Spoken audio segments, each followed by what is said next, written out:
Mini episode 384 of the FDH Lounge is brought to you by The Unheard Scene, your home for great music interviews of all stripes. Follow them on the web at unheardscene.com. The FDH Lounge. You'll want to schedule your life around it. A long time ago, on a gloomy, wet Cleveland spring night, two men stand alone amidst the late-night drizzle. Their voices echo across the vacant station parking lot as they debate the merits of the great American radio show that have been missing for far too long. On that night, an idea was born. That idea became the FDH Lounge.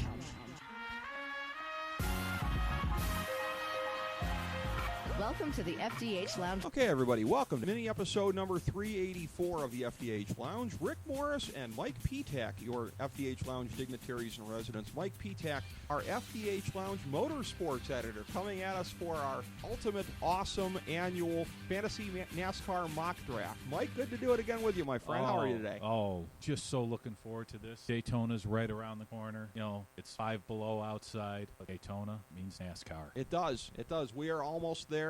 And we are getting this mock draft set, of course, for our Fantasy NASCAR Guide, Fantasy NASCAR Draftology 2014. So this will be featuring the mock draft in there, as well as Mike's analysis here with the picks. And as we go to get started here, our mock drafters in order. We will be drafting off of a list for the other 4 participants. They submitted their lists to me ahead of time. In slot number 1, picked at random earlier, FDH Entertainment editor Samantha Jones. Hubby Jason Jones, the FDH senior editor, is in the second spot. In spot number 3, good old Platinum Smalls from DOU Productions in the 21st Century Media Alliance. In the 4th spot, FDH Lounge dignitary Jeff Mislanich. In the 5th spot, you, Mike Ptak, and I, Rick Morris, in the 6th spot here. We'll go 5 rounds in a standard serpentine fashion. Excellent. Quick shout out. What's up, Smalls?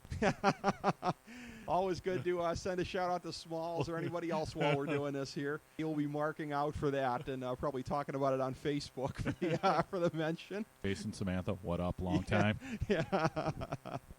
Before we get started here, you had mentioned to me off air a couple of changes this year with the NASCAR season, and I guess we'll talk about this with some of the specific drivers as we're going through our mock draft, but I was really taken aback by what you had said about the qualifying this year, the way that it's going to go, and the differentiation in that, as well as the fact that wins are going to be at more of a premium this year, and that guys like Little E might suffer for that a little bit. Yeah, absolutely. Wins will be at a premium this year. You are going to get more points for your W's, and the qualifying, you better have your race trim ready to go in order to qualify, because they're going to be breaking it down into segments. And, you know, the first segment, everybody's going to be out there, and the top 25 speeds, I believe, will advance. And then they will break that down to another segment. And it's all going to be in race trim, I would think, because you're not going out there by yourself trying to get that fastest lap.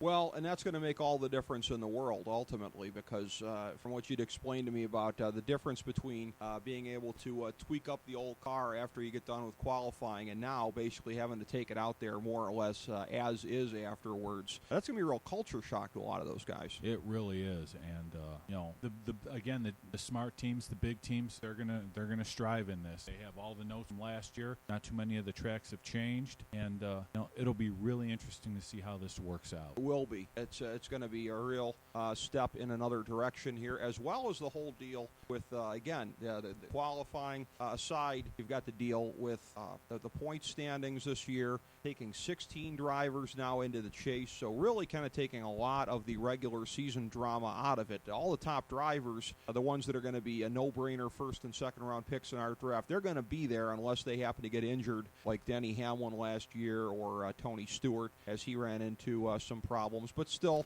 ended up having a decent campaign nonetheless. But unless you really have a severe injury, you should make the chase, and that's going against everything that we've seen the last couple of years, where there's always been good drivers on the outside looking in. Absolutely. Your big teams, your Hendricks, your Penske's, your Joe Gibbs Racing, there's basically going to be your locks right there. Yeah. Absolutely. But it's always been important to have a good team behind you and one of the top teams when we look at the strength of Hendricks Motorsports over the years. But it almost sounds like you're saying that it's even more so in that direction this year. Absolutely. And some of these tracks, you're gonna see teams drafting with each other to get the top speed, so the teams as a whole can advance to the next round. Well, that's going to make it very interesting to see the adjustments that are made throughout the year, and it'll be a work in progress for everybody to be getting used to it all at the same time together, starting at Daytona. And starting in the first spot here, Samantha Jones with the chalk pick, the number 1 pick on the FDH draft board, probably most other draft boards this year. Danica Patrick.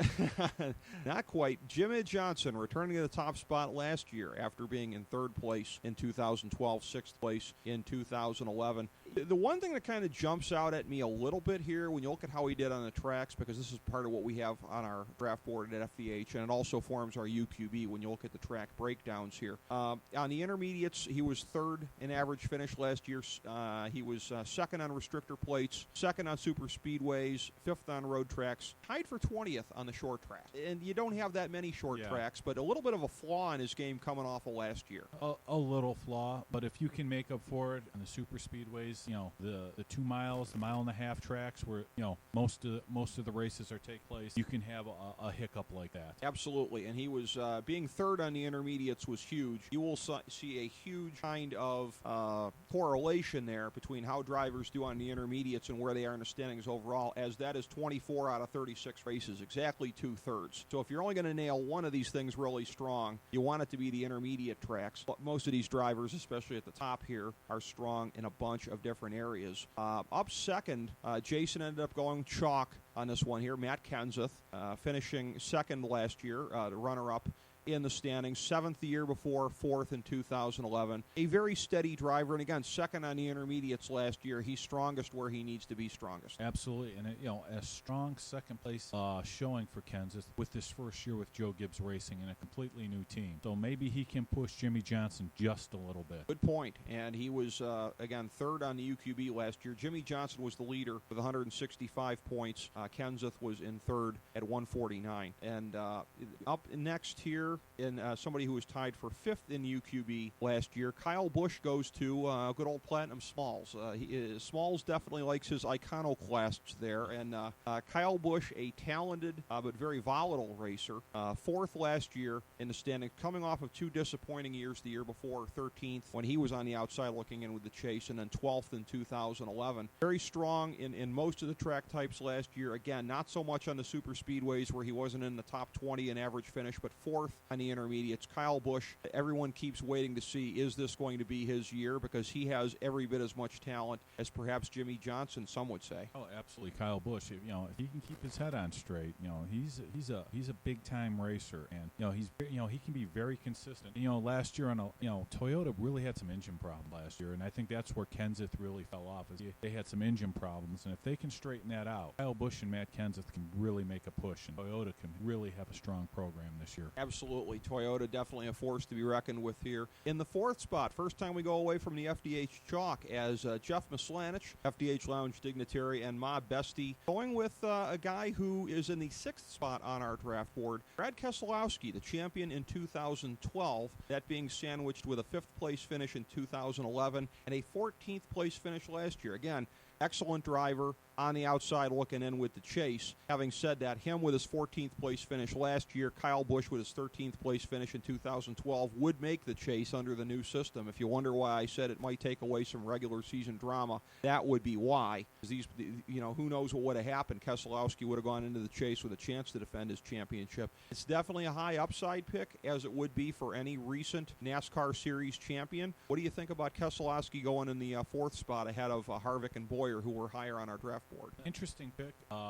Former champion. 2nd year with Ford. Ford is back with Penske Racing right now, and if you have a former champion, right there at your fingertips, and he's still racing very competitively, it's not that far of a reach. No, it certainly wouldn't seem to be the case. So you again are on the board here. Kevin Harvick.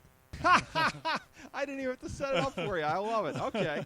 All right. I'm sitting there looking at it like, especially with the pick of Keselowski, like I can't go wrong because I'm going to have one of these two fall to me here. But before I get to explaining my end of the first round pick and start of the second round pick, why don't you talk about Harvick? What made him jump out to you over Boyer? You know, the last couple of years, he really wasn't happy at Childress Racing. They were racing competitively. They were winning races. You know, the closer, Kevin Harvick, he was doing his thing. But now he's with Tony Stewart Racing. And that's where he wanted to be. And I think the change in attitude, that could really do a lot for him. And, you know, same Chevy equipment, you know, maybe the fact that Harvick is going to be working with Hendrick Motorsports in their motor program, maybe slightly better than Childress. Okay. But, you know, just I think, you know, a great possibility for him this year. Well, and again, somebody who's been very, very strong.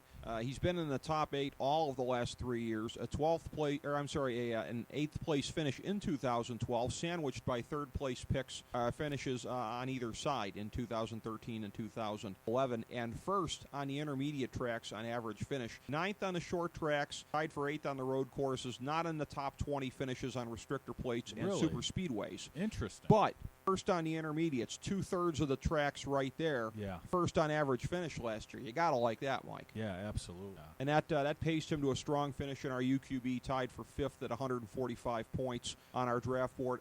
The guy that I'm going with actually finished 2nd last year on the UQB. The number 5 guy on our FDH draft board falls to me in the 6th spot, Clint Boyer. He had, again, that second place finish with 153 points came from finishing first on the short tracks on average finish last year, 5th on the super speedways, 3rd on the road courses, 4th on the restrictor plates. Unfortunately for him, his worst finish out of all of them, the aforementioned very important intermediate tracks, where he was tied, or where he was in 9th place. Still not horrible, but a strong all-around performer, one of the handful of guys to be in the top 10 on all of the different track types. Yeah, very strong, very consistent, and great fight with Jeff Gordon. Yeah, very entertaining. That was great. I mean, I'm sorry, I hate to go off topic like this, but that's what NASCAR used to be like back in the Winston Cup days when I was really starting getting into it. There was no quarter given, no quarter asked, and when he went after Gordon, I'm like, this is great old school. Oh, it was. You know, and speaking of old school, I mean, it wasn't like Sugar Ray Leonard punching a guy in the arms to try to get extra points on the fight stat. This was actual punches that were being thrown. Oh, yeah, they were not. He chased him down, he ran after him, and it's like, okay. And they settled it on the track, which was cool. Yeah, you know, the 1979 Daytona 500 says hi, but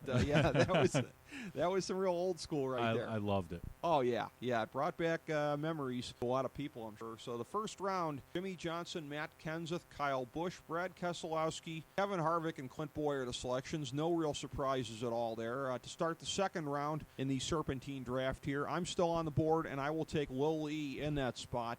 147 points on the UQB last year, so 4th on that. A 5th place finish last year in the standings, 12th in 2012, 7th in 2011. Lil Lee is a guy that, again, as you said, he may suffer a little bit in terms of wins being paramount as far as the new scoring system, but he's been a guy who's been remarkably consistent over the last couple of years aside from that. Yeah, he had his problems in the intermediate tracks.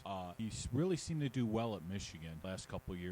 And that program for him has really improved. So if they can take it to that next level, great pick. Yeah, I think that may very well be the case when you look at the development that he has gone through the last couple of years with Hendrick. So it comes back to you for the second pick, Mike, and you got a nice field that you're looking at here as we go 8 to 11 on the board, and I know you feel there's a little bit of a drop, or maybe a 12. Kurt Busch, Carl Edwards, Tony Stewart, Joey Logano, Casey Kane. I know those are all guys that you were talking up off air. Yeah, absolutely.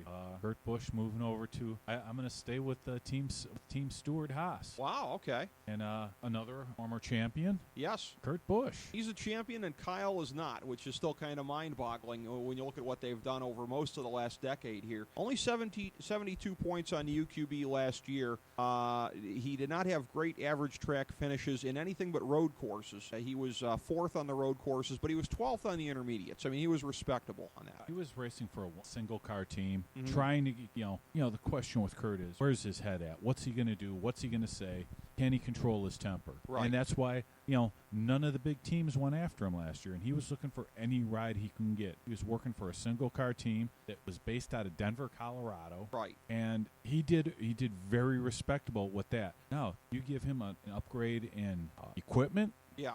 being on a top-tier team, and I think if anybody can check Kurt Busch's attitude at the door, Tony Stewart's that guy. You would definitely think so. I would like his odds in being able to do that, and it's going to be a very interesting partnership between them. In the next spot here, Jeff Mislanich selects as his second driver Tony Stewart. Smoke looking to make a real impact here this year, and again, finishing only 29th last year, dealing with the injuries, but 9th in 2012 and 1st in 2011, the series champion that year. Stewart only placed in the top 20 on one track type, but again, if you're going to nail one, that's the one you want. He was 6th in the intermediate courses on an average finish. Yeah, Smoke's getting up there in age. I'm really starting to pull for the guy. I'd like to see him win Daytona, because I think he is at the same mindset of Dale Earnhardt Sr. And I think that it would be huge for NASCAR for Smoke to win something like that. He's running his own team. He's working with his old buddy Tony Zipadelli, and great pick.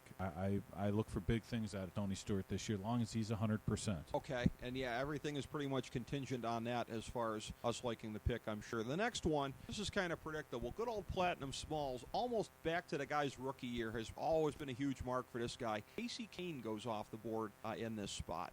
Very, very interesting to see how he's going to shake out in this campaign this year. And again, he was 12th last year, a 4th place finish in 2012, and a 14th place finish in 2011. Good old Casey Kane. Casey Kane, every year they say it's another guy they expect big things out of. He's got Hendrick Power behind him. And, and if he doesn't live up to expectations, Hendrick's not going to be afraid to say, okay, I'm going to push you to the side, go find another team. I'm going to get the next big thing in here. Right. So, a lot of pressure on Casey Kane, and, it seems like every year, there's a lot of pressure on Kane.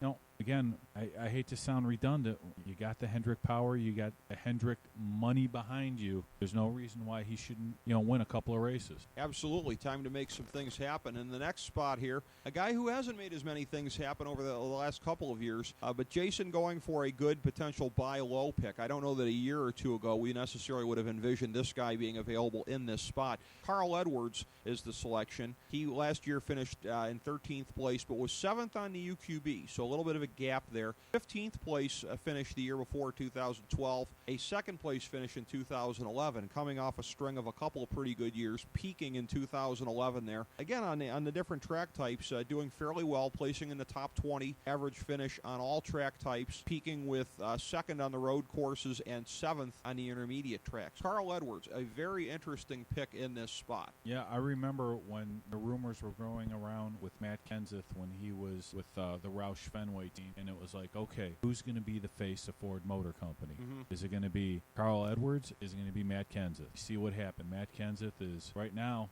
he's with Joe Gibbs Racing. Right. And a lot of big things were expected out of Carl Edwards, and he really hasn't delivered. I remember 2 years ago, I took Carl Edwards with the 2nd pick in the draft. Mm-hmm. So, it's not beyond him to, have a strong finish in the chase and be a top 5 racer. So at this point in the race, that's great value. Yeah, he seems very unlikely, I would think, to underperform this selection here. He's got an excellent chance of overperforming it, I would think. Yes, absolutely. And that's what you look for in a spot like this. The next one, this pick a little bit more adventurous, as Samantha Jones, entertainment editor, closes out the first round. She closes out the round with a pick of Joey Logano, noting in the notes that I have here if he was still to be available in this spot. And again, I'm going off the highest available one for her as I am for Jason, Jeff Mislanich, and Platinum Smalls. The progression, 24th place in 2011, 17th place in 2012, 8th place in 2013. So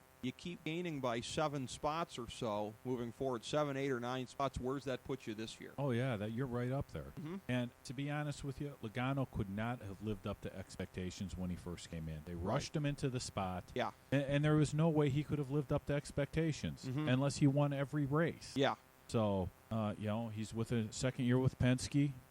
nice pick by Samantha. Yeah, I think so as well. And when you look at it, 5th on average finish for the intermediate tracks last year and 6th on the road courses. Granted, there's only 2 road courses. Tied for 10th on the short tracks, not in the top 20 average finish for restrictor plates or super speedways. But again, 5th place on the intermediates, which again account for two-thirds of the total races out there. So that's got to be encouraging. Absolutely. He's nailing the most important ones out there. Samantha's second pick, kind of the opposite end of the spectrum. I mean, a lot of us remember, it seems like not too many years ago, hopefully it's not a sign of age on our part, when this guy was one of the young guns, but now he's a grizzled veteran who is balancing out Joey Logano in this spot here. Jeff Gordon joining Logano and Jimmy Johnson on Team Samantha here. So one of Jimmy Johnson's Hendrick Motorsports teammates, at one point in time you could almost say his mentor, before really kind of surpassing everything that Gordon has done over there, as he has surpassed everyone else of this generation. 6th place finish last year, 10th place in 2012, 8th place in 2011. Jeff Gordon, again, has just turned into that solid and a steady competitor who shows up at the end. Yeah, very solid, very steady. He's that mentoring type right now. And yeah, he is that grizzled veteran. And he lucky number 13 in the chase last year. Yeah. And he's still very competitive out there. You see very little slide in his game. He's really, when he races, he's really a cerebral racer. Yes, he knows what he's doing, and he really just is able to apply all of his knowledge and all of his years of experience out there. And again, just becoming that kind of grizzled presence out there on the track. The second round, by the way, to recap: Dale Earnhardt Jr., Kurt Busch, Tony Stewart, Casey Kane, Carl Edwards, Joey Logano. Jeff Gordon was the first pick of the third round. The second pick of the third round, off of the list that I have from Jason Jones, is Greg Biffle. And this is an interesting pick as well, and another one that really seems like value in this spot. A guy who's been in the chase the last 2 years, top 10 finish each of the last 2 years, 9th place finish last year, 5th place in 2012. He was 16th in 2011. And again, somebody who has been top 15 average finish on all of the track types, top 15 or better. Unfortunately for him, his worst of that is 14th place average finish on the intermediate tracks. But again, Greg Biffle, a guy who is showing that he can race on just about any style of track out there. Absolutely. Greg Biffle, very, he's, I want to say he's very consistent. He's the name where, you'll be watching the race and you'll be looking, and all of a sudden it's like, yep, there's Greg Biffle in the top 10. Not surprised by that at all. I'm wondering, with this new setup with 16 people in the chase, if you're going to see more teams not really pushing because they know they're safely in there. Could be. I don't know if I want to say that they're laying back, but I mean, 16 teams, that's close to a third of the field. Yes, it does make you wonder. That's entirely possible because, again, I think, because all these people right now that they should all be in the chase barring injury. Yeah, and that's, I mean, objectively, doesn't it lose something, the fact that we're looking at this? I mean, the fact that the bubble is going to be between the Martin Truexes and Ryan Newmans and Jamie McMurray's of the world. Yeah. I mean, people that are going to be in there should be in there based on past wins, talent, and the strength of the team that's backing them. Absolutely. What you're not going to have is what you've had the last couple of years here. I mean, we talked about a couple of these guys already, but Brad Keselowski missed it last year in 14th place. Kyle Busch missed it in 2012 at 13th place. Carl Edwards missed it with a 15th place finish in 2012. Joey Logano, granted, he was still on his progression at the time, but 17th place in 2012. Now, that still would be on the outside looking in. Clint Boyer, 13th place finish in 2011.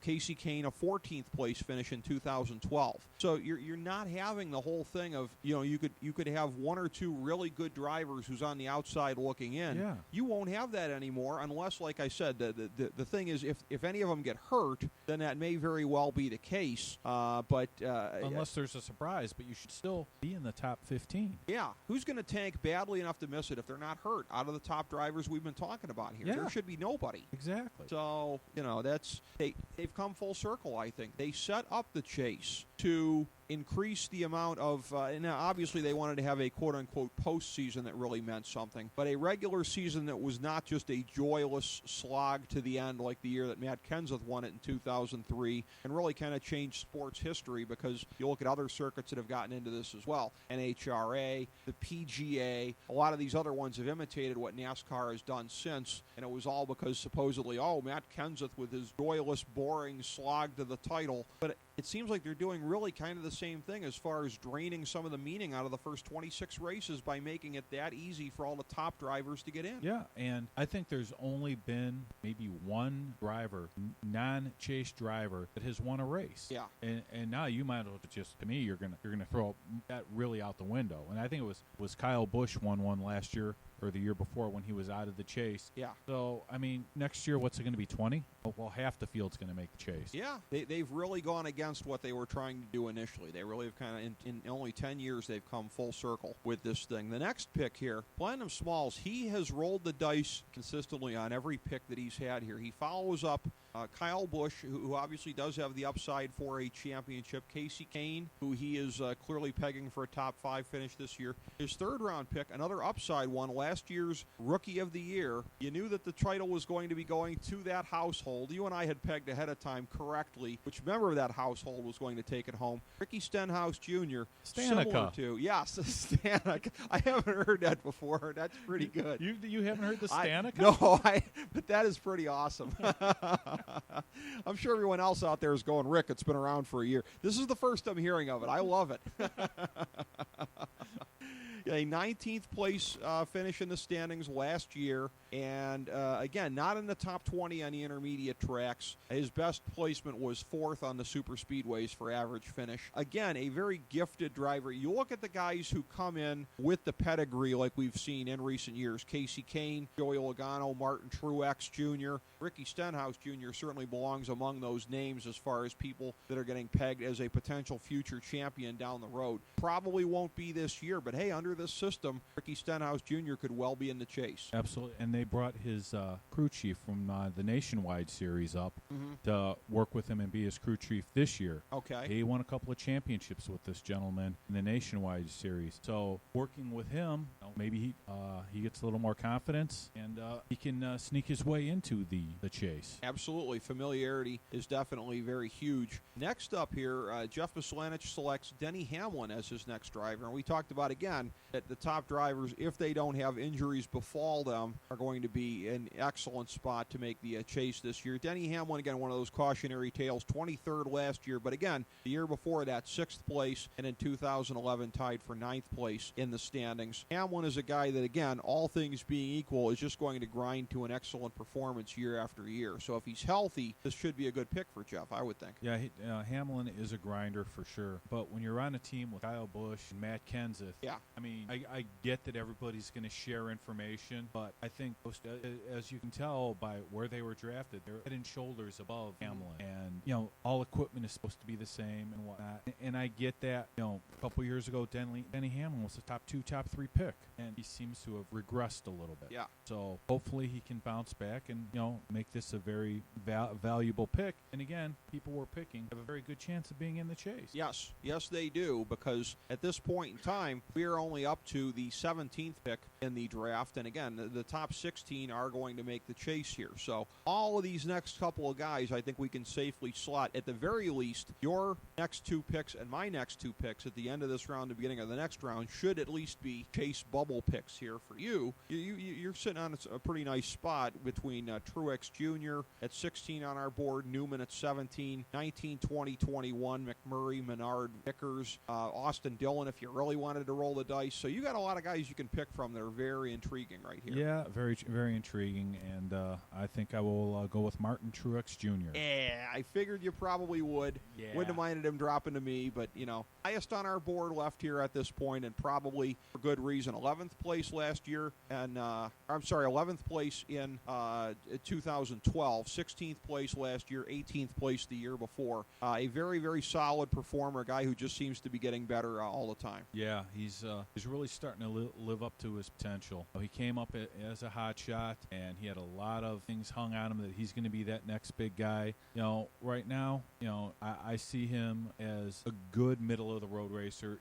Again, if you see him in the top 15, you're really not surprised by Mergewood. Right. He's always got the chance to do a little bit more than that, no question. I will end the third round, which, by the way, has gone Jeff Gordon, Greg Biffle, Ricky Stenhouse Jr., Denny Hamlin, Martin Truex Jr. I will end it with the selection of Ryan Newman in this spot, a guy who was in the chase 2 of the last 3 years, 11th place last year, tied for 9th in 2011. That was sandwiched by a 14th place finish in 2012 that, again, under the new system would have put him in the chase again anyways. And not really spectacular on any of the track types, except he was 6th in average finish for the super speedways, but a guy who was top 20 on all of the different track types last year in terms of average finish, and a lot of other drivers can't say that. Yeah, absolutely. This is the one gentleman who I'm wondering how this new qualifying system is going to affect, because, if you needed one lap and you needed one fast lap, Ryan Newman would just put the right foot down and let it go. Yeah, he's a tremendous driver for being able to do that, no question about it. I'm starting the fourth round here with a selection of Jamie McMurray, who was 15th last year on our UQB with 77 points. Again, another guy that was top 20 on all the different track types. Unfortunately for him, his worst track type was intermediate, where he was an 18th place average finish, tied for 14th on the road tracks, but top 10 on 3 of the other different track types as well. He was 6th place on restrictor plate tracks last year, 9th on the super speedways, and tied for 7th on the short tracks. So McMurray, very quietly, is a guy that can be called upon to give you decent finishes, really, almost regardless of track type. Yeah, Jamie McMurray has his ups and downs, peaks and valleys, but that's what you're going to get, this time in the draft. Yeah, that's pretty much all that's left. He has actually, again, for a guy who's an established driver, this is an interesting and I think somewhat rare pattern. He's advanced each of the last 2 years, and by a decent margin. 27th in 2011, 20th in 2012, 15th last year, which again, as we keep saying, would have put him in the chase under the new format. So to make a jump of 5 places a year after jumping 7 places, you don't often see that for a driver as established as Jamie McMurray. Yeah, if he can jump in there, that means that one of the top guys is gonna fall. Yeah. Who's that going to be? That's anybody's guess. Yeah, he's certainly at least a bubble pick for the chase, since, again, would have made it last year under the new format. For you, Mike, it gets very interesting here in the next couple spots. You got some newcomers here with Austin Dillon and Kyle Larson.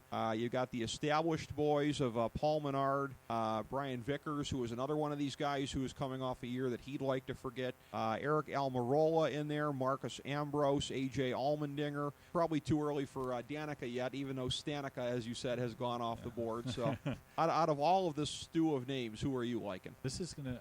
It doesn't make any sense. It goes off the board. Okay. But I'm gonna take Brian Vickers. Okay. It's kind of a mud down once you're getting down here, and I can't tell you why. Okay. I know he did some good things last year when he filled in briefly at Michael Waltrip Racing. Okay. So I've always tried to be no matter what team upside. Mm-hmm. I think this is a huge chance to be team upside. Okay, it definitely is with what he's done previously and his track record of success previously. The next spot here, it's a chalk pick, and you may be seeing a little bit of that here as we're going through. Going off the list for Jeff Maslanich, he selects Paul Menard, who is next up on our draft board here. Again, the safest one if you're going according to the FDH draft board. 17th last year, 16th in 2012, 17th in 2011. Again, relatively safe. This guy may not have the highest ceiling, but there's a whole bunch of drivers, most of which we're still going to be getting to, who have much lower floors than he does. Yeah, there's a lot of people who would like to have the numbers that he had last year. Mm-hmm.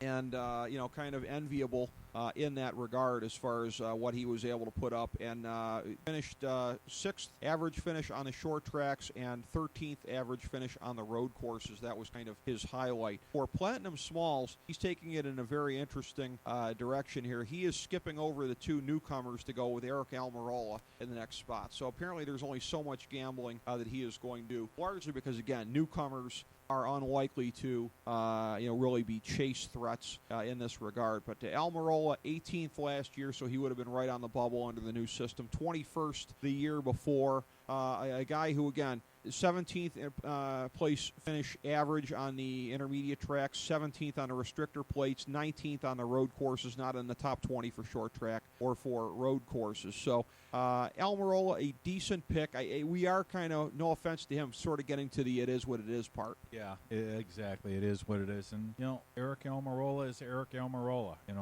This is the part, it is what it is. We're getting to the point where, okay, who's going to at least give me a win and give me some points? Right. Is basically what you're looking at, because people we're drafting right now, no offense, they're not going to make the chase. I don't believe. I don't think so either. There's some years there's that surprise, but I hope I'm wrong, and there is that surprise person, and we have that big name driver that's out of the chase looking in.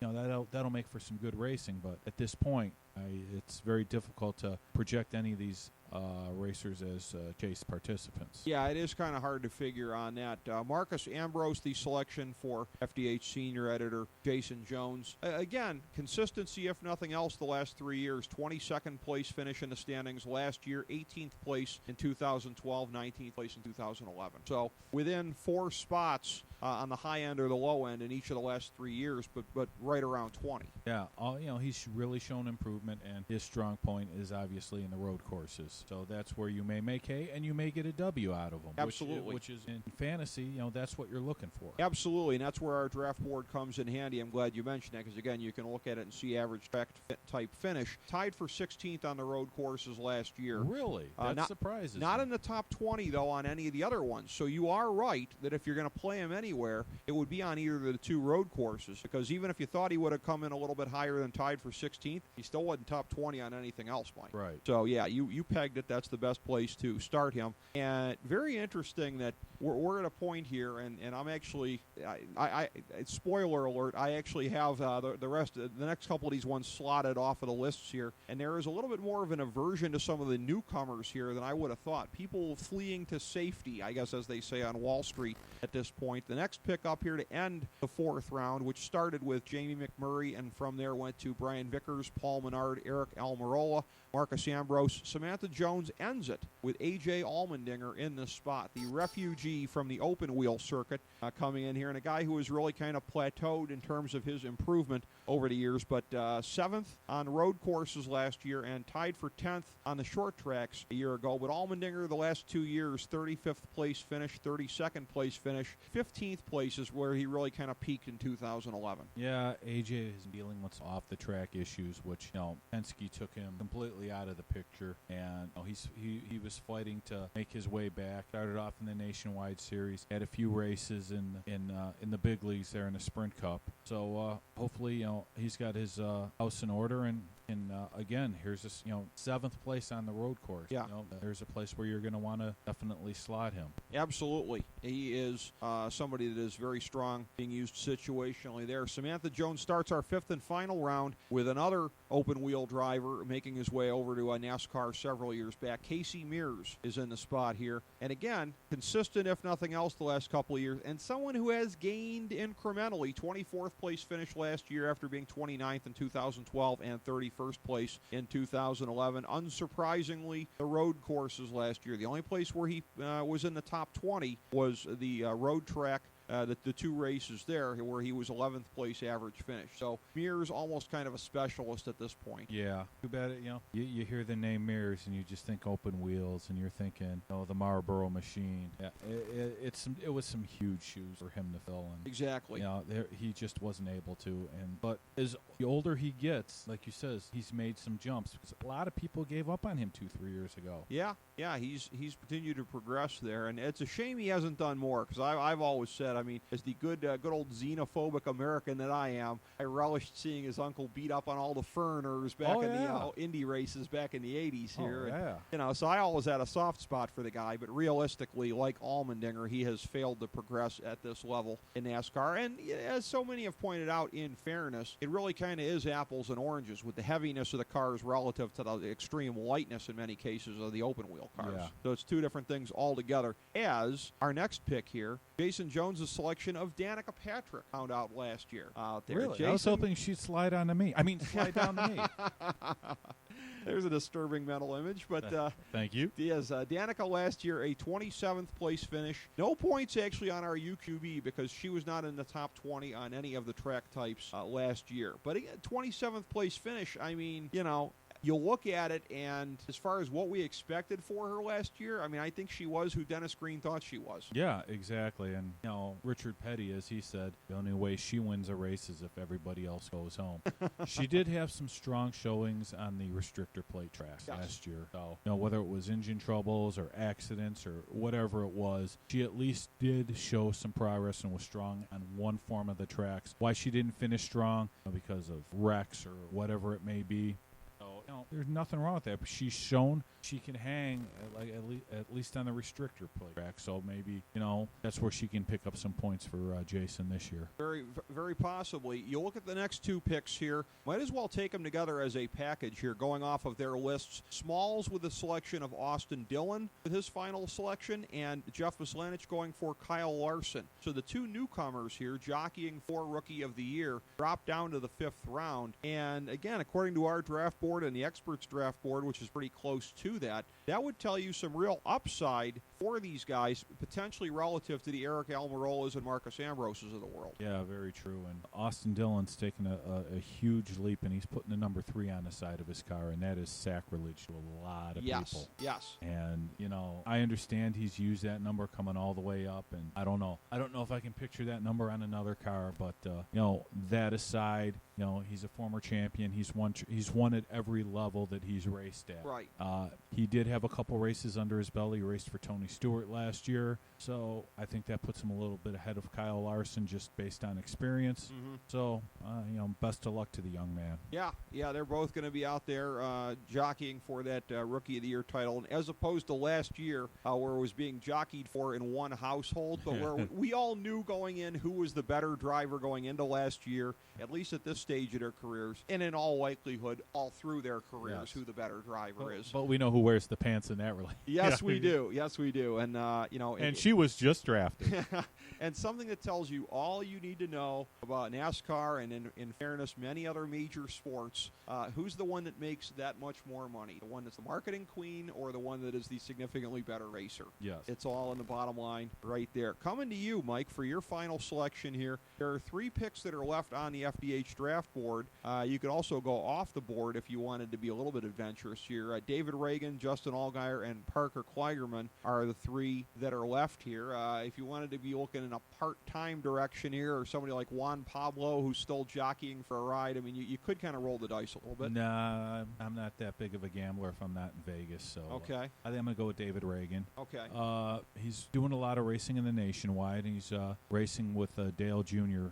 In his Nationwide program. So he is working with that, and he's had some success there. And so maybe, hopefully that can translate into some top 15 places for David Reagan. Exactly. And I will make the Mr. Irrelevant pick here of the draft and go for the highest remaining one on the FDH draft board, which is Justin Allgaier. And again, in something that I hope sounds significantly more like modesty as opposed to ignorance, I will clearly cop to the fact that you know much more about this guy than I do. So, again, take it away. Justin Allgaier, my last pick. You have a chance to get me any points here. You never know what's, when you get to this point, you never know what's going to happen. Allgaier, yeah, he can get you some points.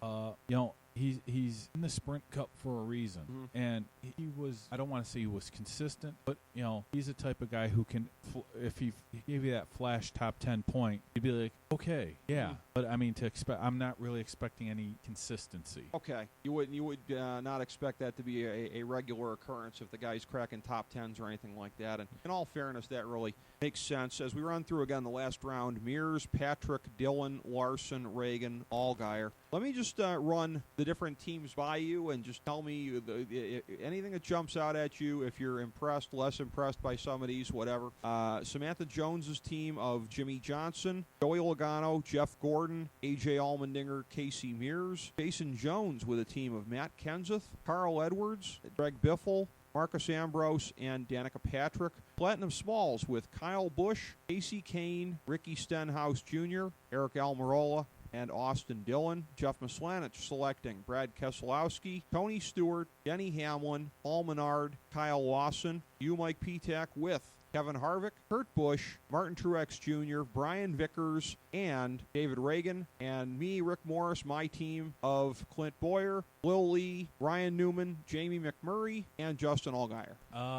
Obviously Samantha with Jimmy Johnson, old 6-time there. Yeah. Anytime you get to start with that, right? Yeah, it's a great start. And the thing of it is now with 16 teams in the chase, that's if you can have all your draftees in the chase, or 4 out of your 5, you're just in great shape. And Jimmy Johnson, Mr. Consistency. To quote Ric Flair, be the man, you got to beat the man. And he is proven that he is the man. That's a great point, because in something like this, if you have 4, well, I was going to say that there would be more than one team probably having 4 drivers in the chase. If you're the only one that puts 5 in the chase, you probably win almost before the chase is set. Yeah. Okay, before they even race the last 10 races. Yeah, that makes sense. But, with 16, that's more spots to go around. And, again, on average, it would be everybody getting 2 and 4 drivers getting 3 drivers in it. But it's not going to work out that way. Somebody's going to have 4. Maybe one of these teams will even to go 5 for 5 would be very impressive. But very.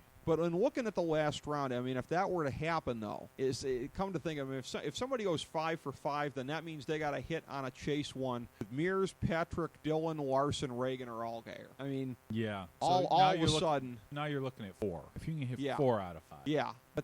But the likelihood is that out of the 6 of us, there will be probably more than one of us that gets 4. So it'll be interesting. Yeah, because that would be, let's see, if 2 of us got 4, so 8 spots out of 16, my rudimentary grasp of math tells me. So that would be 4 spots left for the other 4 owners. So it would be 2 with 4 and 4 with 2. Or maybe somebody gets 3 and maybe somebody only has 1. But if somebody only has 1, then that means somebody out of this group is not making the chase. Lil Lee, Kurt Busch, Tony Stewart, Casey Kane, Carl Edwards, or Joey Logano. So the chase probably will mean something in our draft regardless. It probably won't be a foregone conclusion before we go into it. But that's what makes the speculating so fun, because, again, turning it upside down, and it's a year unlike we've seen previously, it'll probably take a year or 2 or 3 for us to get used to these changes, Mike. And by the time we do, my guess is the pendulum maybe swings back in the other direction when they figure that they watered down the chase too much by going to 16. Yeah, I would like it to be so like the bottom of the half.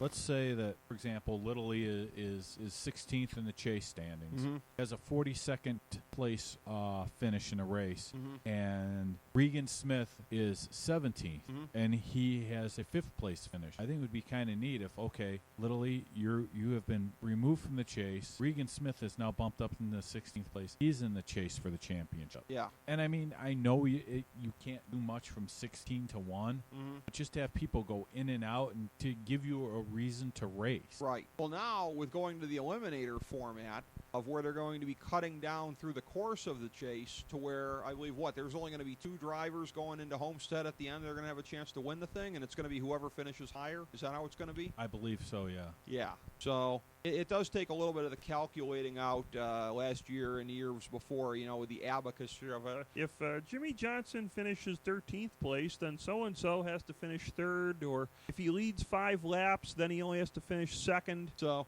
going to be pretty easy going into the last one here to know that. I wonder if TV is going to be like highlighting the cars like all throughout or something. There'll be some kind of gimmick, won't there? Oh, yeah. There always is. Yeah, I'll find a way to juice it up there. But yeah, 2014, an interesting and transitional year on the NASCAR circuit, and we have done our best here to get you ready for that through the prism of our 2014 NASCAR Fantasy Mock Draft. As always, a great pleasure to be doing this with my friend, the Motorsports editor for FDH, Mike Ptak. Mike, thank you so much for joining us here today and breaking this all down with your analysis and participating in the draft. Rick, it's my pleasure. I always look forward to it. I look forward to looking at your breakdown of, no matter what the sport is or whatever you're drafting.